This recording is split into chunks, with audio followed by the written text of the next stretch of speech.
ओम ओम नमोस्तु नमोस्तु नमोस्तु नमो ओरियंताणं नमो सिद्धाणं नमो ऐरियाणं नमो वज्रायणं नमो लोये सोवसाहुणं ओंकारबिंदु संयुक्तं नित्यं ध्यायन्ति योगिनः कामदं मोक्षदं चैव ओंकाराय नमो नमः। मंगलम भगवान वीरो मंगलम गौतमो गणि मंगलम कुंद कुंदार्योजन धर्मोस्तु मंगलम सर्वमंगल मांगल्यम सर्वकल्याणकारकम प्रधानम सर्वधर्माणां जैनम जतु शासनम नमः समयी साराय स्वानुभूत्या चकाशते चित्स्वभावाय भावाय सर्वभावांतर्चिते।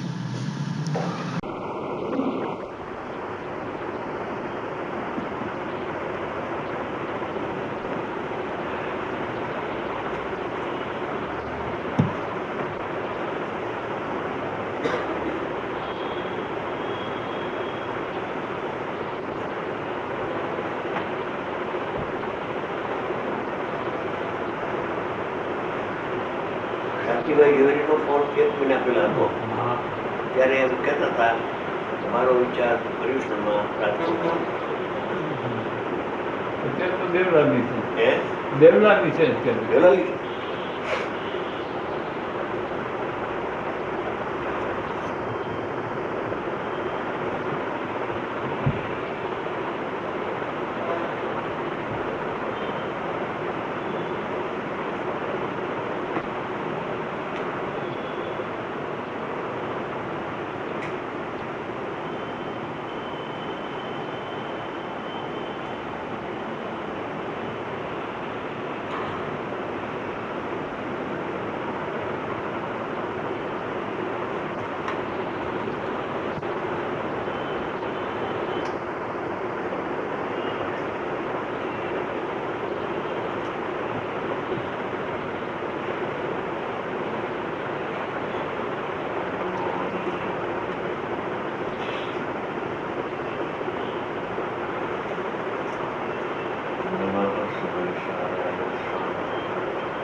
અનંતકાળ ગયો ભૂતકાળ અજ્ઞાન અવસ્થામાં પોતાની વેળે પોતે અજ્ઞાની થાય છે, કોઈ એને અજ્ઞાની બનાવતું કર્મના ઉદયથી કોઈ અજ્ઞાની થતો નથી કે પ્રતિકૂળ સંયોગ આવી ગયા માટે અજ્ઞાની છે પણ અને કોઈ વખત ઊંધો પ્રતિપાદન કરે છે માટે જે અજ્ઞાની થઈ જાય છે એમ પણ સ્વયં પોતે પોતાને ભૂલી જાય છે, પરને પોતાનું માને છે.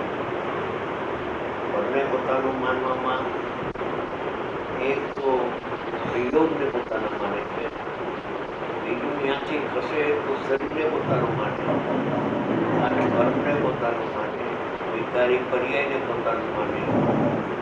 એમ ખસતા ખસતા અંદરમાં આવતા આવતા એ શરીરને જાણનારું ઇન્દ્રિય જ્ઞાન છે, પરને જાણનારું ઇન્દ્રિય જ્ઞાન છે, દેવગુરુ શાસ્ત્રને જાણનારું ઇન્દ્રિય જ્ઞાન છે. એ જ્ઞાનને પોતાનું માને છે. એને કોઈ કાળે પણ સમ્યક દર્શન થતું નથી, કર્મની શરૂઆત નથી. દેહ તો દૂધો છે, પિંછા જળ છે, કર્મ જળ છે. રાગ પણ સ્વભાવ દ્રષ્ટિએ જળ છે અને ઇન્દ્રિય જ્ઞાન પણ અચેતન જળ છે. રાગથી કર્મનો મન થાય છે, નવા કર્મ તેમ ઇન્દ્રિય જ્ઞાન પર સત્તાઓનું સિદ્ધાંત એનાથી પણ કર્મનો મન થાય છે.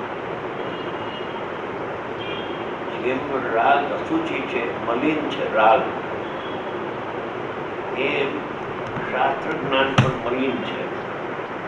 બીજું લૌકિક જ્ઞાન તો દૂર રહો, પણ શાસ્ત્ર જ્ઞાન પણ જ્ઞાન નથી, ઇન્દ્રિય જ્ઞાન પણ જ્ઞાન નથી. ઇન્દ્રિય જ્ઞાન તો ભિન્ન જ્ઞેય છે. એમ જગતના પદાર્થો આત્માથી સર્વથા ભિન્ન છે. એમ આ ચક્ષુ ઇન્દ્રિય આદિ પાંચ ઇન્દ્રિયને છઠ્ઠું મન, ચેતનનો વિકાર, ચૈતન્ય છે એનો વિકાર, ઉપયોગનો અનુપયોગ, દુરુપયોગ, બંને જાણવું એ દુરુપયોગ કે રચનાનું કારણ છે. પરને જાણતા પરમાં એને મમતા, મોહ, રાગ, દ્વેષ થાય. એટલે જ્યાં સુધી તે ઇન્દ્રિય જ્ઞાનને આત્મા જીતતો નથી ત્યાં સુધી તે અજ્ઞાની મિથ્યા દ્રષ્ટિ રહે છે. વેદનાનો અભાવ છે. ઇન્દ્રિય જ્ઞાનથી આત્મા જુદો છે એવું પ્રતિપાદન પણ ઓછું આવે છે. શાસ્ત્રમાં પણ ઓછું અને વક્તા પણ ઓછું પ્રતિપાદન કરે છે. અરે વારે ગવારે વિષય હોય તો કેવું પડે ને. બાકી ઇન્દ્રિય જ્ઞાન છે એ જ્ઞાન નથી પણ જ્ઞેય છે, ભિન્ન છે. અને ઇન્દ્રિય જ્ઞાન જેને જાણે છે એમાં આત્મસ્વરૂપ નથી. એમાં એક ગાથા છે, ઇન્દ્રિય જ્ઞાનને જીતવાની સમયસારમાં ગાથા છે. જીતી ઇન્દ્રિય જ્ઞાન સ્વભાવે અધિક જાણે આત્મને,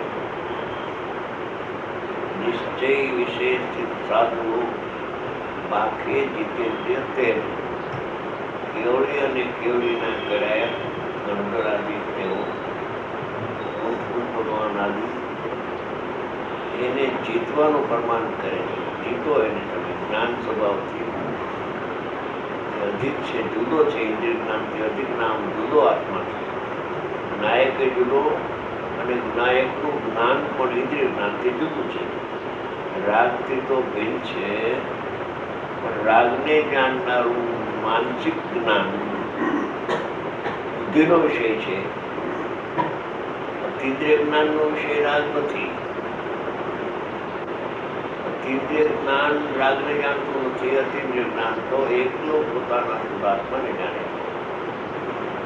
કેમ કે અતિન્દ્રિય જ્ઞાન ને આત્મા અભેદ છે.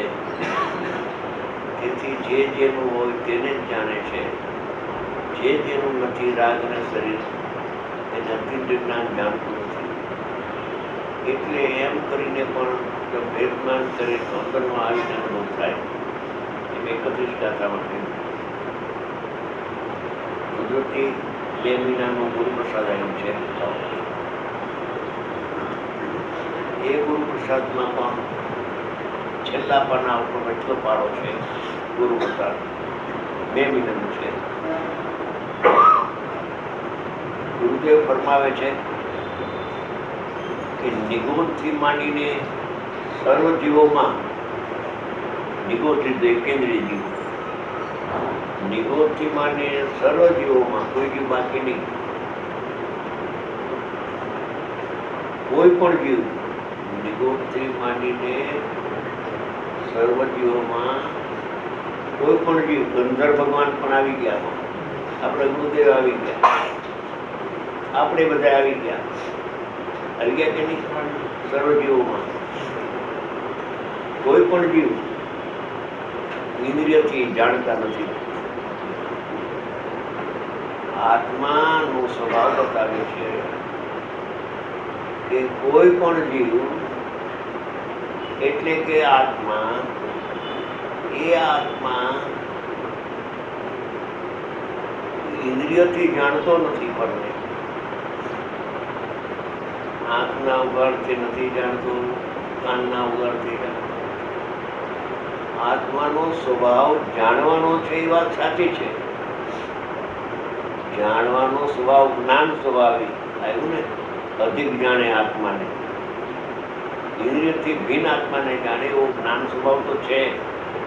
એ જ્ઞાન સ્વભાવી આત્મા બધાના આત્માની વાત છે. સર્વજીવો ઇન્દ્રિયોથી જાણતા નથી.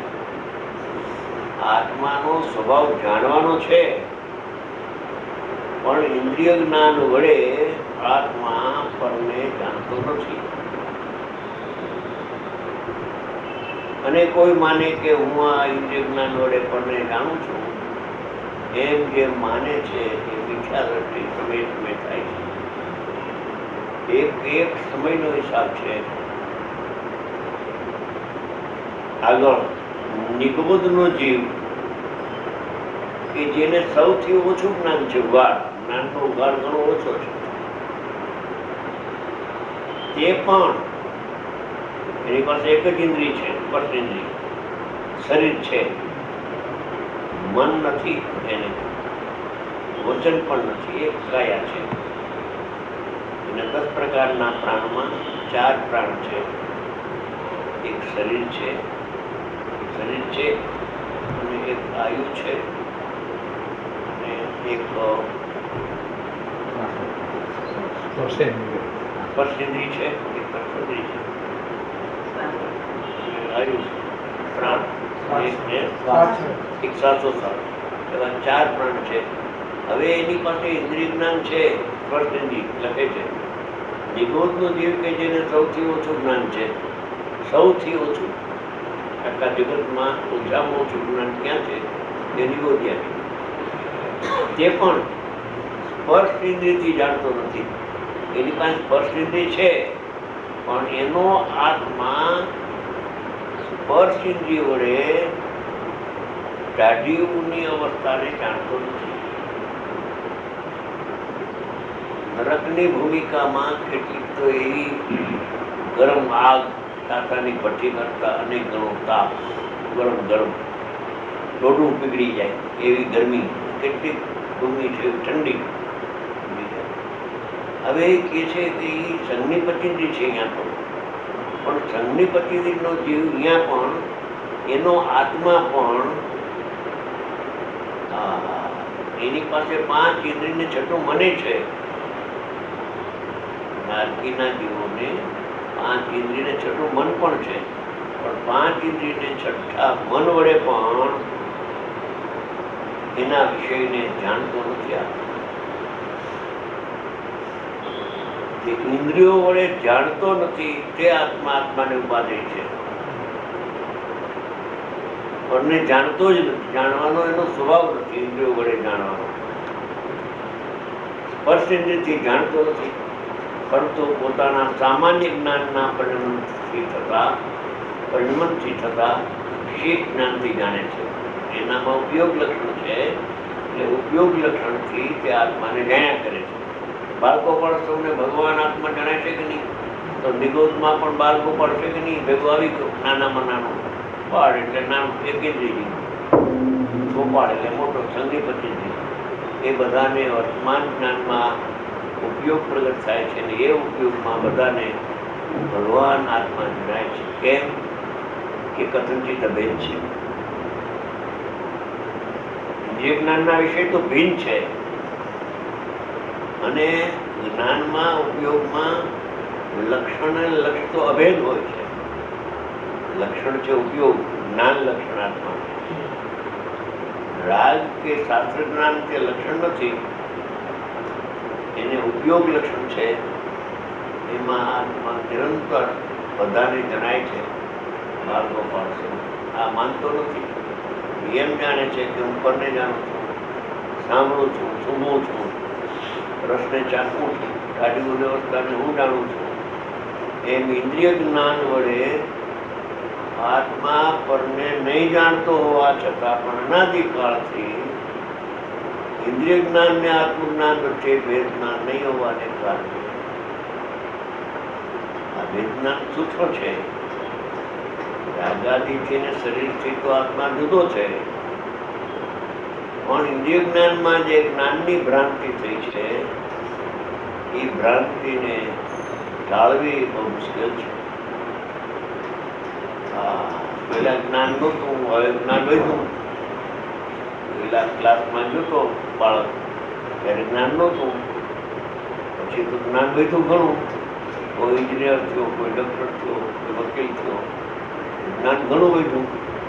કે ભાઈ જ્ઞાન નથી વધ્યું, એ જ્ઞેય વધ્યું છે.